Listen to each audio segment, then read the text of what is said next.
આજે સુરેશભાઈ જીશુના ચેરમેનને મળ્યો, મને બહુ જ અનહદ આનંદ થયો. કારણ કે એમની જે ડિજિટલ સિસ્ટમ છે, નિસ્વાર્થ સેવા અને જૈન સમાજ માટે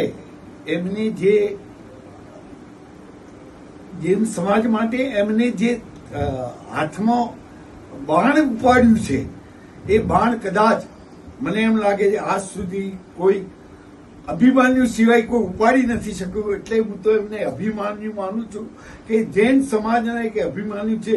ન કરવાનું ન ધારેલું કાર્ય આજે એકલા માણસ એકલા હાથે લડી અને સમાજની આગળ કરી રહ્યા છે. ખરેખર હું સમાજના કાર્ય કરવા માટે એમને ખૂબ ખૂબ ધન્યવાદ આપું છું. અને આ કાર્ય હજી તો ગુજરાતીમાં કહેવત છે કે પાછેરામાં પહેલી પૂરી શરૂઆત છે હજી, અને આગળ ને આગળ કેમ વધે અને આ જીસો દ્વારા સમાજની વધારેમાં વધારે કેવી સેવા ધાર્મિક